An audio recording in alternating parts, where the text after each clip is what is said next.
Right, kom ons begin. Goeienaand graad 9's. Ek hoop dit gaan goed met ieder en elkeen van julle. Ons gaan sommer vanaand 'n aanlyn klas hê. Ek gaan sommer dadelik inspring en vir julle noem, ons gaan vanaand gedig doen. Ons gaan fokus op gedigontleding. So, die doel met hierdie klas is dat julle is baie welkom om die PowerPoint te save en dit te stoor op enige tegnologie wat julle wil gebruik, sodat julle kan teruggaan en gaan notas maak vanaf hierdie skyfies. Dit is nie baie lank nie.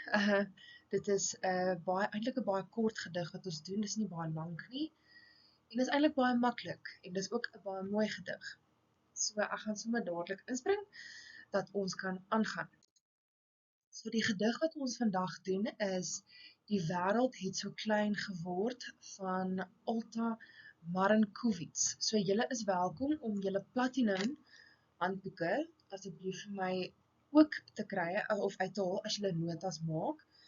Dit is op bladsy 80 en 81. Ek gaan sommer gou lees. Ek het hierso op die skyfie gesit, maar ek gaan sommer lees van my boek af. Ek kan nie so mooi sien wat daar lees staan nie. So, toe my ouma 'n kind was, speel hulle op die wye vlakte, deel granate in die boord, lees boeke in hulle soeke na kennis, en klets met maats as die foon 2 kortes, 3 langes lei. As kind bly my ma op 'n ruim erf, met 'n grasperk en 2 bome, sit sy vasgenaal voor die kassie, vol drome om eendag oor die wye wêreld te swerf. Sy ken mense wat al oor see was. Haar niggies in die stad gaan naweke fliek en voor matriek sien sy hoe die eerste selfoon lyk. Ek klik met 'n muis die wêreld tot in my huis. Die web is my werf en Gumtree my boom. Ek is deel van 'n boek waar mense hulle gesigte gedeeltelik ontsluite en klankloos klets en kuier. Ek kan kennis onmiddellik op aanvraag verkry en met ieder en elk in verbinding bly. Die moontlikhede is duiselingwekkend groot en die wêreld het so klein geword, dit pas in die 12 vierkante meter van my kamer in. So,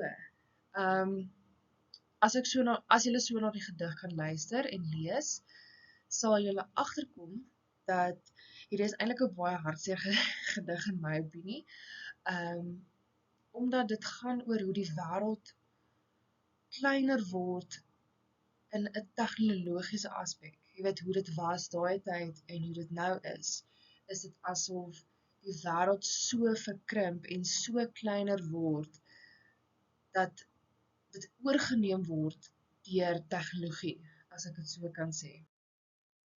So die konteks agter hierdie gedig is 'n voorbeeld van vrye vers.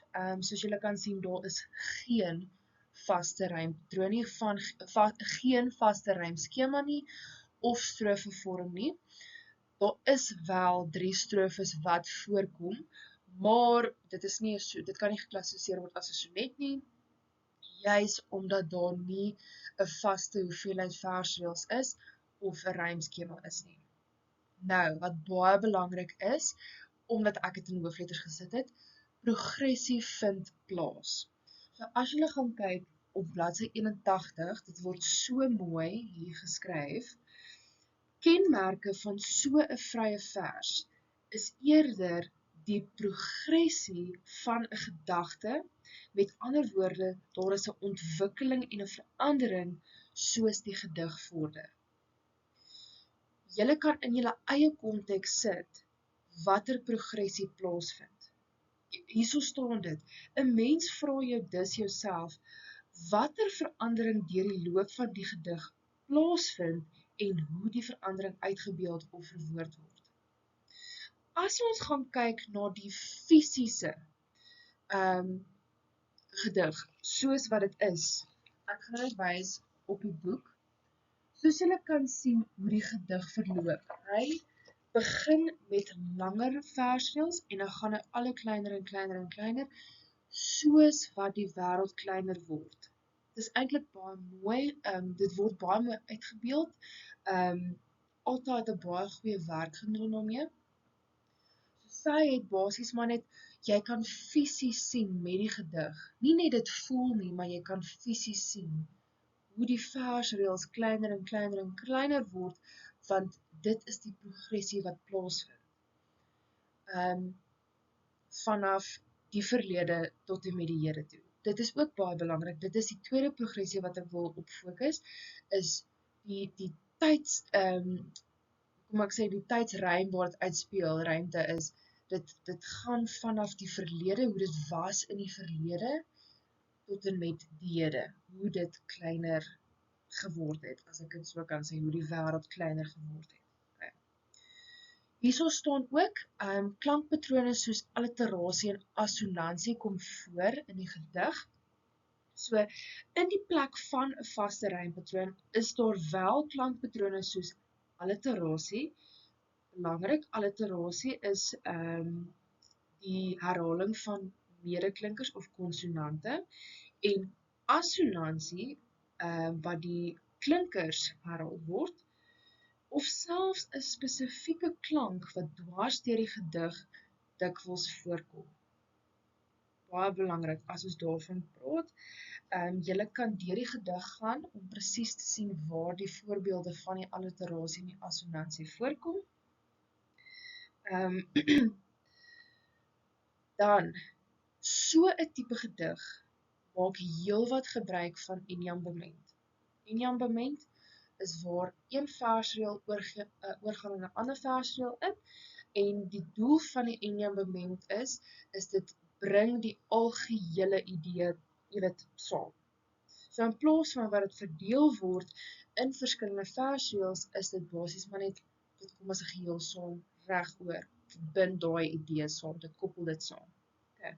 So 'n gedig maak heelwat gebruik van enjambement, waar 'n sin in een versreel oorloop, sonder dat 'n leesteken die vloei onderbreek.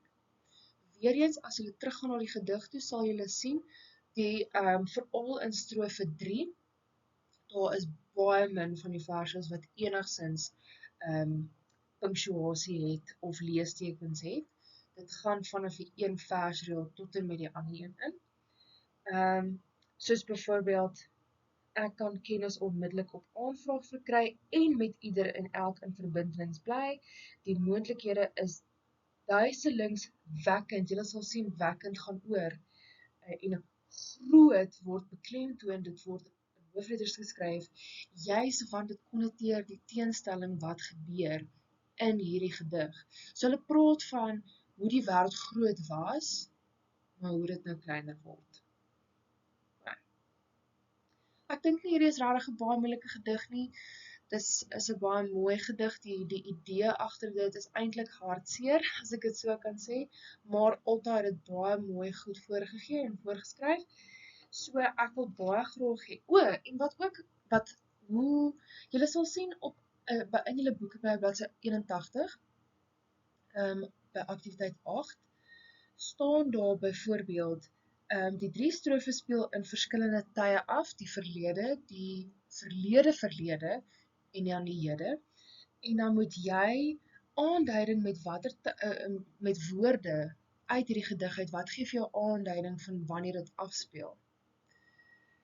En dan sal julle sien, hulle gebruik baie verlede woorde, soos byvoorbeeld toe, of was, of het, maar in die 3de strofe praat hulle heeltyd van wat nou gebeur.